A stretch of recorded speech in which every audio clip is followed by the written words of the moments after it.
While we're talking about Dave Brown, there was one occasion, can't remember when, it was probably late 80s, maybe early 90s, I don't know, when it was sports day, scorching hot day, and somebody, I think it was probably Mike Burden, had provided a caravan, so the recording could take place in the caravan.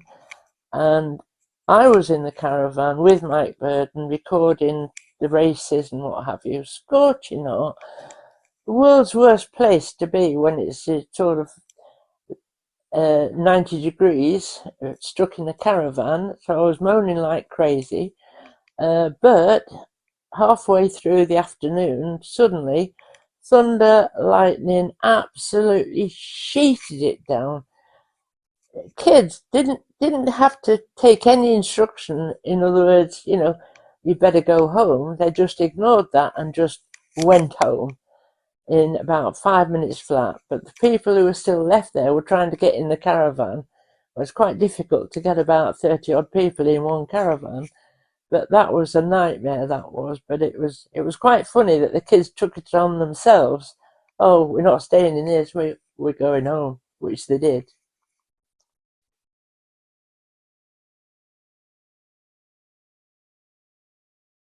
Going on to other things that I personally used to organise, whenever the World Cup was on, I always used to organise a World Cup draw, whereby all the teachers would draw out a team, actually the kids as well, but two separate items.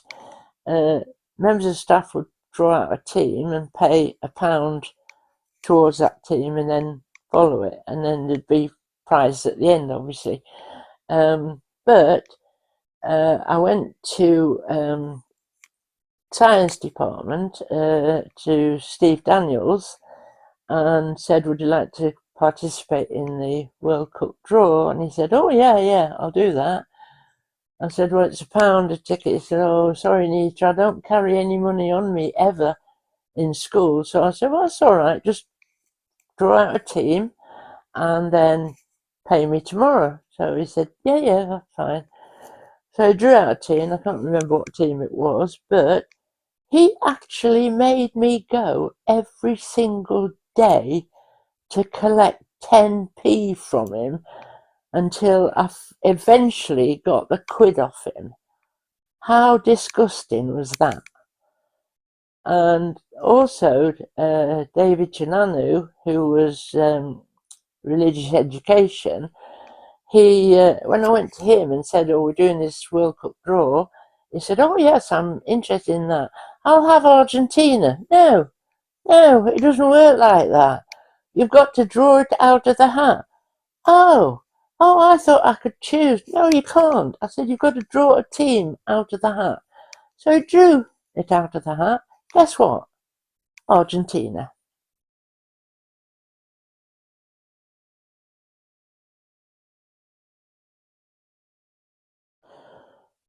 On the subject of the World Cup, everybody, well, most people get involved with the World Cup, and of course it was being shown on a daily basis. But anyway, England were playing on one occasion. Can't remember who they were playing, but it was being played during the day. And this maths teacher, I can't remember his surname, but his first name was Neil, was very, very interested in the World Cup. So was I. And anyway, because it was shown during the day, he decided he was going to take all of his class into the lecture theatre and watch the match on the television there. And I joined him, but it was all right for me because I was on a free period. But anyway, lo and behold, who should appear at the door but Barbara Harrison, the head teacher? Absolutely steam coming out of her ears, and blew a stack and said, "Get back to your class, you've got to be in your classroom, you're not here to watch the football."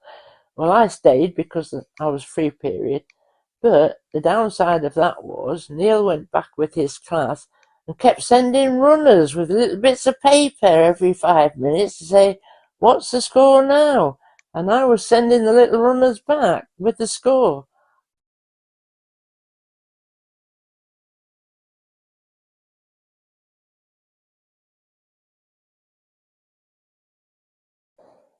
Every lunchtime, obviously we'd be having our snacks in the staff room, and every single lunchtime without fail, one side of me would be Tom Hindmarsh and the other side would be Pete West.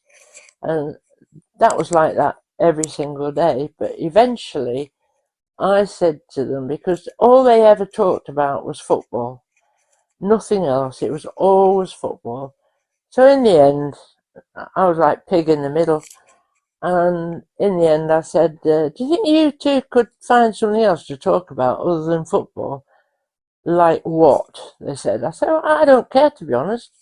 You know, pick whatever you like. TV programs, fashion, makeup, whatever.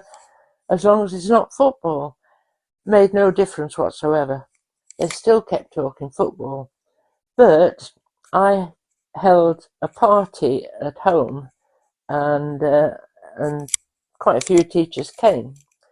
I think it was probably my 50th, I can't remember now, but anyway, Mr. West, I was in the kitchen and Mr. West came into the kitchen with this present that was wrapped.